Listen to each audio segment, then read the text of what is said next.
Olá, queridos amigos, queridos companheiros que acompanham o canal do Centro Espírita Allan Kardec da cidade de Campinas aqui no YouTube.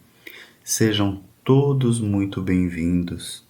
Que a paz do Mestre Jesus se faça presente em todos os corações.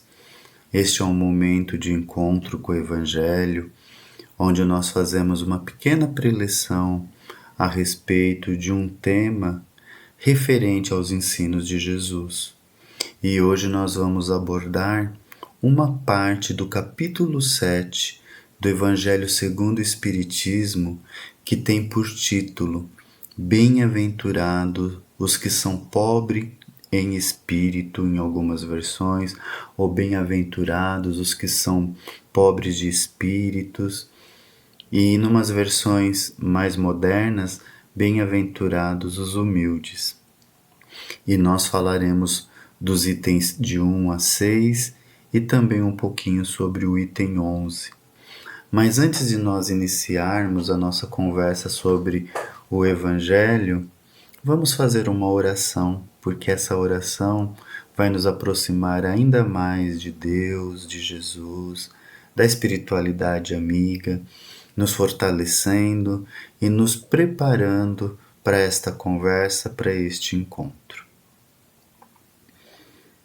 Senhor nosso Deus, Pai de infinita bondade e misericórdia, aqui estamos, Senhor, mais uma vez na busca do aprendizado, da compreensão daquilo que Teu Filho maior, nosso irmão, nosso Mestre Jesus, nos trouxe e nos exemplificou para que possamos seguir e nos tornarmos melhores.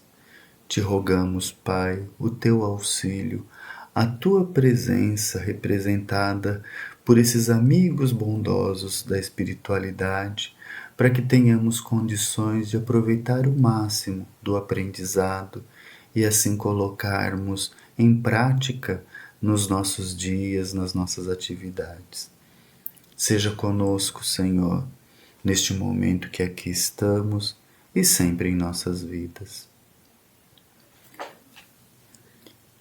Nós encontramos no capítulo 5 do Evangelho de Jesus segundo Mateus, Jesus iniciando o Sermão do Monte, ou Sermão das Montanhas, ou as Bem-aventuranças, como é conhecido esse sermão. E Jesus inicia o sermão falando assim: Bem-aventurados os que são pobres em espíritos, porque deles é o reino do céu. E aí nós vemos que muitas pessoas, e Kardec traz isso no capítulo 7 do Evangelho segundo o Espiritismo, não entenderam aquilo que Jesus quis dizer, a sua fala e o seu ensino. Alguns, sobretudo aqueles que se consideram mais cultos, que se consideram, em outras palavras, a pessoa superior aos outros, até riram, não é? Não entenderam, zombaram dos ensinos de Jesus, porque não consegue ter a compreensão daquilo que Jesus quis dizer com esses ensinos. Então, quando eles tentam, de certa forma, justificar a sua zombaria, eles partem do seguinte princípio: no nosso linguajar, na nossa conversa, no nosso entendimento, até pelaquilo que nós vemos no dicionário, quem é uma pessoa espirituosa, cheia de espírito?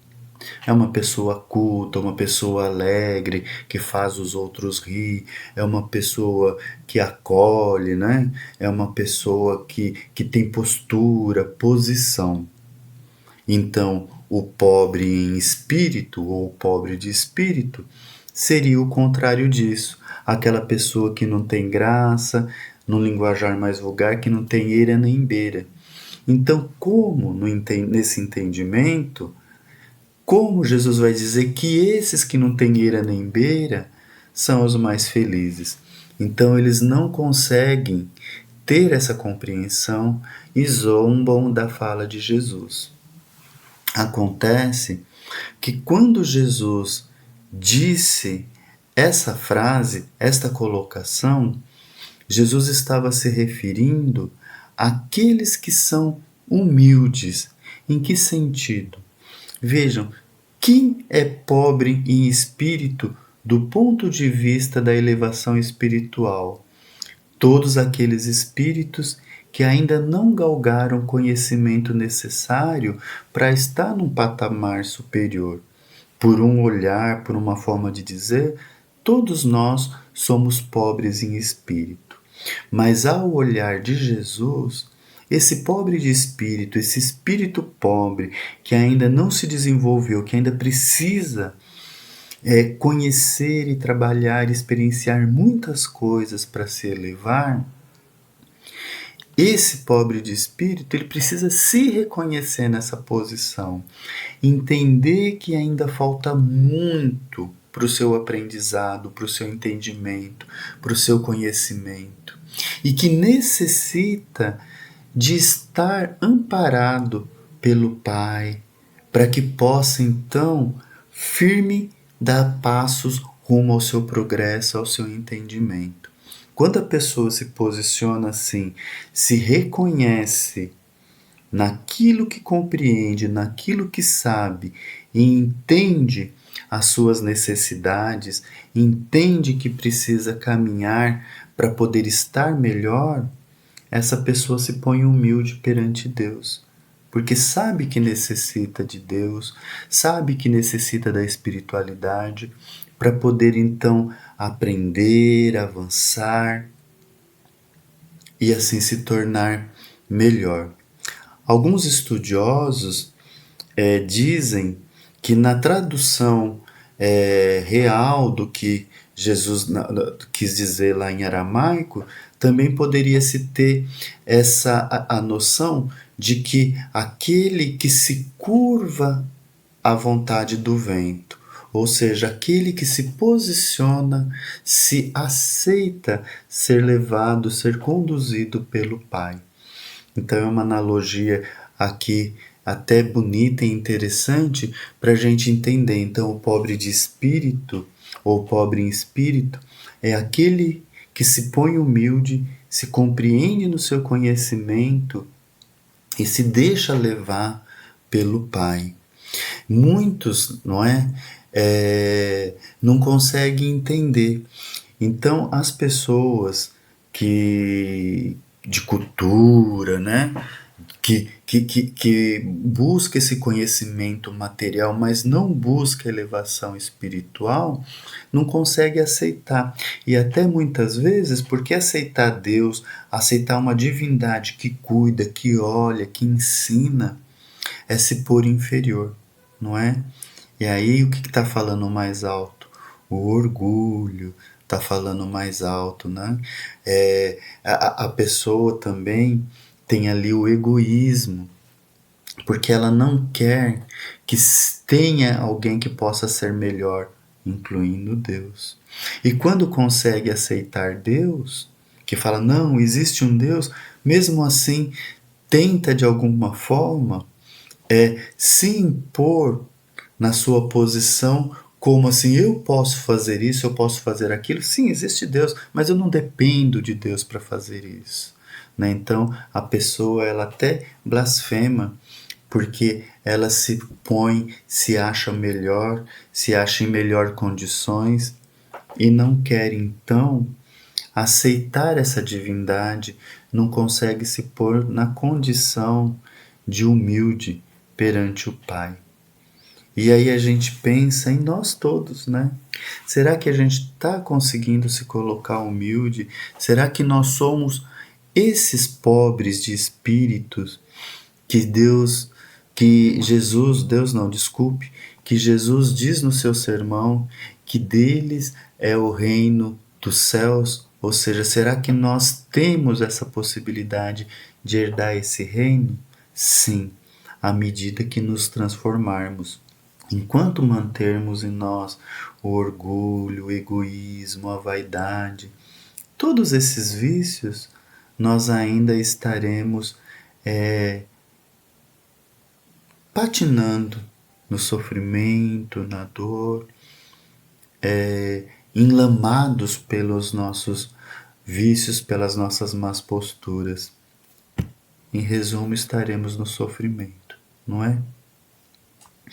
E Kardec, para reforçar ainda mais os ensinos de Jesus, para que a gente entendesse melhor, ele traz 3 ensinos em que Jesus mostra como deve ser a nossa postura para que nós então consigamos alcançar um lugar no reino dos céus. O que é alcançar esse lugar no reino dos céus?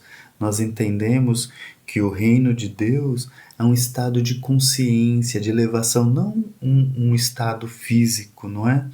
Mas um estado de consciência, de elevação, é uma tranquilidade do dever bem cumprido, é a paz que a gente fala, que a paz de Jesus esteja com você.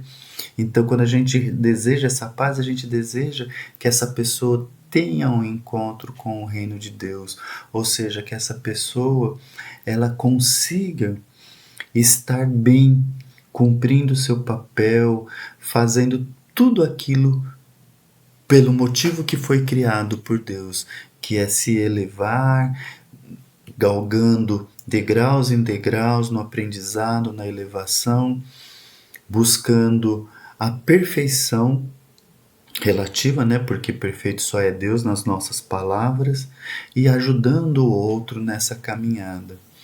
Então, uma dessas narrativas, está lá em Mateus 18, 1 a 5, é quando os discípulos de Jesus perguntam assim: quem é o maior no reino dos céus? E aí como que Jesus responde? Ele chama para si uma criancinha e ele fala assim: vai ser maior no reino dos céus aqueles que se fizer como essa criança. E aí a gente entende a criança que ela, na sua simplicidade, na sua humildade, ela deixa-se levar pelo pai, pela mãe, não é? E aí a gente vê a representação de Deus nesses papéis. Então, porque, por exemplo, uma criança pequena, ela tem medo, ela corre para as pernas do pai, para as pernas da mãe. Ela não se preocupa com o alimento porque ela sabe que vai ser alimentada. Ela não se preocupa com vestimento porque ela vai ser vestida, ela vai ser agasalhada, ela vai ser protegida. Então ela se entrega àquele pai, àquela mãe amorosa. E ela se põe humilde nesse papel, na sua inocência, na sua vivência. Então, para herdar, para entrar no reino dos céus, Jesus fala assim: então aquele, portanto, que se humilhar e se pôr pequeno como esta criança, não é? Será o maior no reino dos céus, respondendo à pergunta dos discípulos.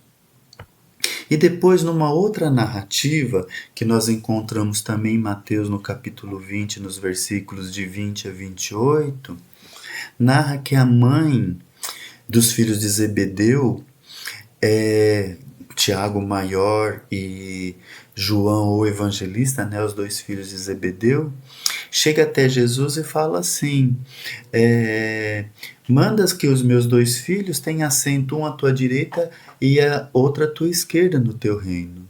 E aí Jesus questiona eles: mas vocês vão ter condições de passar, de beber do cálice que eu vou beber? Eles dizem: temos. E Jesus fala: realmente vocês terão. É lógico que Jesus está se referindo quando eles estiverem mais evoluídos em outra vivência, que eles vão poder se posicionar como Jesus se posicionou entre nós. Assim como todos nós vamos evoluir a tal ponto. Mas naquele momento eles não tinham condições. E aí Jesus fala: é certo que vocês vão conseguir fazer isso. No entanto, não cabe a mim, não é, conceder-lhes essa graça, conceder-lhes. Quem vai ter essa condição é aquelas cujo Pai Deus tem preparado. Preparado em que sentido? De colocar essa pessoa na humildade, no trabalho do bem, na transformação moral, não é? E aí Jesus fala assim: sabeis que os príncipes Sabeis que os príncipes das nações as dominam e que os grandes as tratam como império. Assim deve ser entre vós. Ao contrário, aquele que quiser tornar-se maior, seja vosso servo, e aquele que quiser ser o primeiro entre vós, seja vosso escravo. Do mesmo modo que o Filho do Homem não veio para ser servido, mas sim para servir e dar a vida pela redenção de muitos. Então Jesus fala que para que a gente possa seguir, ter esse encontro, ter uma posição no reino dos céus, como a mãe de Tiago e de João o Evangelista pede para Jesus, a gente precisa se fazer servos, se fazer escravos, agir como Jesus, que Jesus fala: eu não vim para servir, eu não vim para ser servido, e sim para servir. E num outro momento, Jesus foi convidado para ceiar num sábado na casa de um fariseu, e ele viu que os convidados iam chegando e assentando, tomando lugares aos primeiros assentos. E aí ele falou assim, ó, quando você for convidado por um banquete, por alguma situação assim importante, ocupe os últimos lugares, para que o dono do lugar, que bancou, que está promovendo, fala assim, ô, você, meu amigo, venha se sentar aqui ao meu lado, para que você tenha essa glória. Então ele está fazendo a comparação também. Se a gente quer ser chamado a estar participando do reino de Deus, nos coloquemos humilde perante o Pai. Nos coloquemos na situação de servidores. Nos posicionemos nos últimos lugares. Não queremos nos colocar na frente por causa do nosso orgulho, da nossa vaidade, do nosso egoísmo, porque nos achamos sangue azul, porque nos achamos melhores, porque podemos isso, podemos aquilo. Não. Vamos nos entender que somos todos caminheiros e que aqueles que conseguir trazer a humildade para si vai, de certa forma, garantir essa tranquilidade que vai lhe trazer um local não físico, mas uma condição de estar acolhido no reino do céu. Que Jesus fala assim no final desse ensinamento: todo aquele que se eleva será rebaixado, e todo aquele que se abaixa será elevado. E aí a gente vê tantas pessoas, né? Tem o exemplo de Chico Xavier, tem o exemplo de Madre Teresa, Irmã Dulce, Mahatma Gandhi, entre tantas Bezerra de Menezes, tantos vultos, tantas pessoas, vultos porque se colocaram pequeno perante a humanidade e por conta disso se posicionaram grandes no reino com o Pai. E aí a gente vê a importância da humildade, do trabalho do bem. Quanto que essas pessoas que eu citei e tantas outras acolheram de pessoas que estavam no sofrimento, na dor, se colocaram lado a lado, abraçaram, serviram, ofereceram, tiraram de si para dar para o outro, não é?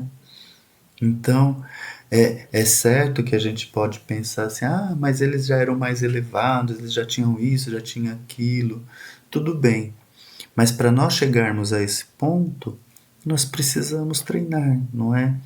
Então a gente não tem condições, muitas vezes, de tirar da nossa boca para dar para o outro se alimentar. Embora muitas mães, muitos pais o fazem, não é? Mas então que a gente divida um pouco para você e um pouco para mim. A gente muitas vezes não tem condições de acolher uma grande obra, mas que a gente então faça uma pequena. Não tem aquela história do passarinho de levar uma gotinha e em gotinha para apagar o incêndio, mas passarinho de gota em gota, eu estou fazendo a minha parte. Então essa parte que a gente tem que fazer do bem, ela tem que ser ativa em nós, dentro das nossas condições. Eu não tenho condição de fazer nada, não tenho condições financeiras, não tenho condições de oferecer um alimento, às vezes não tenho nem condições motoras de sair de uma cama. Mas se eu tenho a minha consciência plena, ou não plena, mas que eu tenha condições de fazer uma reflexão, eu posso oferecer uma prece, eu posso acolher alguém com uma vibração, eu posso abraçar alguém no pensamento, no sentimento, levando conforto, levando fluidos carinhosos, benevolentes, restauradores e ajudando então esse nosso irmão, essa nossa irmã. E aí, lá no capítulo 7, no versículo 11, nós encontramos uma mensagem bonita de Lacordaire falando sobre o orgulho e sobre a humildade, não é? Que uma anula a outra. Quem é orgulhoso não pode ser humilde. Quem é humilde não tem orgulho, com certeza. E Lacordaire, antes de começar os seus ensinos, ele pede permissão a Deus e pede que Deus o ajude, que ele tenha claridade, clareza na sua fala, nos seus ensinos. E ele fala que a humildade é uma virtude que é muito esquecida entre nós, não é? E que se a gente não tem humildade, a gente não pode então cumprir os nossos principais papéis, que é de ser caridoso, de ser amoroso, de acolher aos próximos, não é? E que o orgulho é um terrível adversário da humildade, porque ele acaba nos afastando do Cristo, não é? Ele acaba nos afastando de Deus, porque quem é orgulhoso não consegue ver o irmão pobre como um irmão, se acha diferente, se acha nobre, eu tenho sangue melhor, ou porque se Deus me deu essa condição é porque eu sou melhor do que o outro, não é bem assim. São experiências, inclusive, até mais difíceis, mas que a pessoa não tendo a compreensão acaba se comprometendo muito mais espiritualmente. E Lacordaire, ele fala com os ricos e fala com os pobres nessa mensagem. Quando ele fala com os ricos, ele traz alerta, ele fala assim: você não sabe que enquanto você dorme em camas macias, enquanto você se refestela na comida, eu estou falando com as minhas palavras, né? Tem irmãos que passam fome, passam frio, e são iguais a vocês, né? E aí ele fala uma coisa que é tão interessante, que às vezes isso bate em nós. A gente fica revoltado quando alguém nos cobra uma posição de bem. Ele fala assim: eu sei que eu estou falando isso pode te revoltar, pode te trazer uma situação aí de incômodo, mas é uma questão que a gente precisa avaliar, não é? Não existe nobreza de sangue. Todos somos iguais. Se fizer um exame de sangue, meu sangue é igual, ou é A positivo ou negativo, mas é vermelhinho, corre da mesma forma. Não tem sangue azul, não é? Não tem um sangue nobre. E ele alerta para essa realidade, porque vai levar muita dor, muito sofrimento. Lembra que Jesus falou, né? Aquele que se rebaixar será elevado, e o que se elevar será rebaixado. Jesus fala de forma contrária, mas é isso. Então, para a gente poder ocupar o nosso espaço no reino dos céus, nós precisamos buscar nos rebaixarmos do ponto de vista de sermos humildes. Então, Lacordaire lembra as pessoas que assim se posicionam, que talvez em outros momentos ele esteve numa situação ruim ou poderá vir a estar para poder ter o aprendizado que seja necessário. E aí ele fala que se curva falando com os pobres perante aquelas mães, aquelas pessoas que se dispõem até a se humilhar para ajudar o outro, aquela que vai esmolar para pedir o alimento para o seu filho, para poder auxiliar alguém, não é? A gente lembra da irmã Dulce, se eu não me engano, pedindo donativo, se pondo em situação de bater em porta para poder receber donativo para as obras do bem, não é? Ela não estava pensando nela. Ela estava pensando no bem-estar do outro. E ele fala assim: eu me curvo perante vocês que se põem nessa situação de humilde, porque espiritualmente estão mais elevados. E aí ele traz um alerta que ele fala para as donzelas, né? Mas que pode ser para os donzelos, que pode ser para todos nós, que quando vê a riqueza, vê essas coisas luxuosas, essa materialidade que chama atenção, bate uma coisa assim que queria ter também, né? Viver os prazeres, viver os luxos, ter isso, ter aquilo. Ele fala: vocês não sabem quanta tristeza, quanto sofrimento, quanta dor está por trás de tudo isso. É melhor viver na tua humildade, no teu aprendizado, na tua vida simples, que isso vai te trazer menos problemas, menos dor e muito mais crescimento espiritual, não é? E aí ele fala que será que Cristo vai ser necessário que volte à Terra para reavivar todos esses ensinos, tudo aquilo que seja necessário para a nossa elevação, para a nossa transformação? Bom, é importante que a gente visite esse capítulo que fala da humildade, que fala do antagonismo à humildade, o orgulho, porque grande parte de nós ainda alimentamos esses maus sentimentos, ainda alimentamos esses vícios, não é?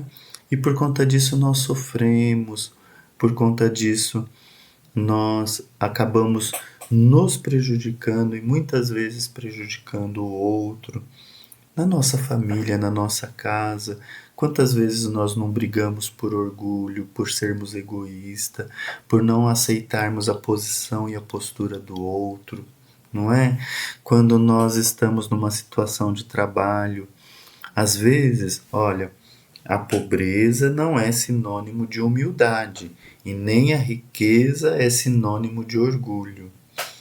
Eu acho que a gente conseguiu entender que a humildade está no reconhecimento das suas possibilidades, nesse entendimento e se deixar aberto para o aprendizado e para a transformação, no bem, no crescimento, no caminhar rumo ao Pai. E o orgulho é aquele sentimento que nos estaca, porque nos deixa parado, porque nos põe numa situação que nós nos achamos maiores e superiores, e isso só traz sofrimento, dores, e a gente fica estacionado na escala do nosso progresso. Todos nós temos condições de alguma forma pararmos, revermos essas posturas e ao pouco ir fazendo as nossas transformações, não é?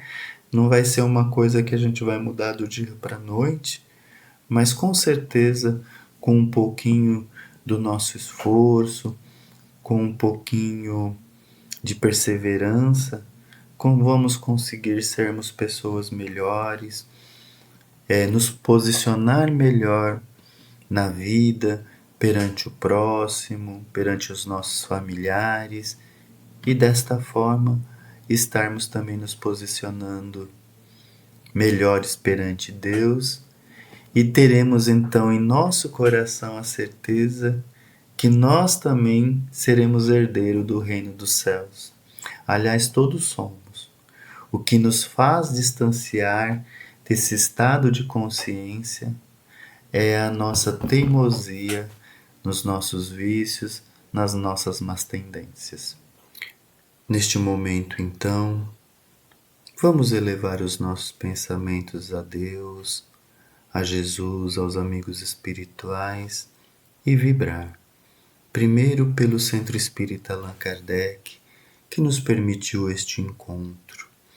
Que essa casa possa continuar sempre oferecendo o ensino, o amparo e o amor a todos os que necessitem.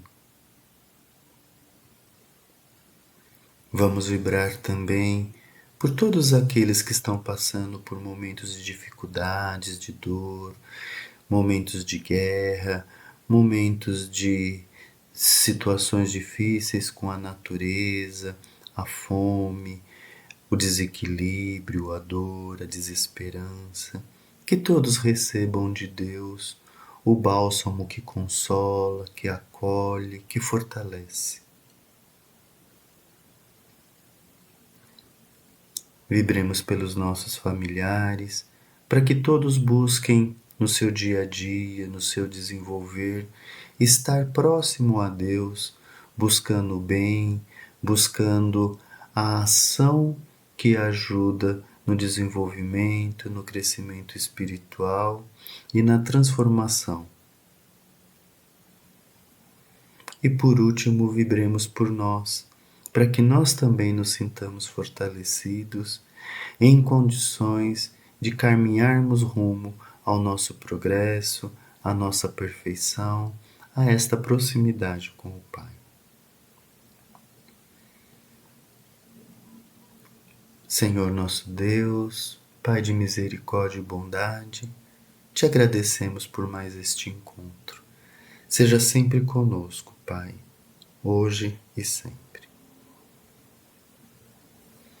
Nós queremos agradecer a presença de todos que acompanharam este vídeo e desejar que a paz do Mestre Jesus se faça presente em cada coração dos que aqui estamos. Paz em Jesus.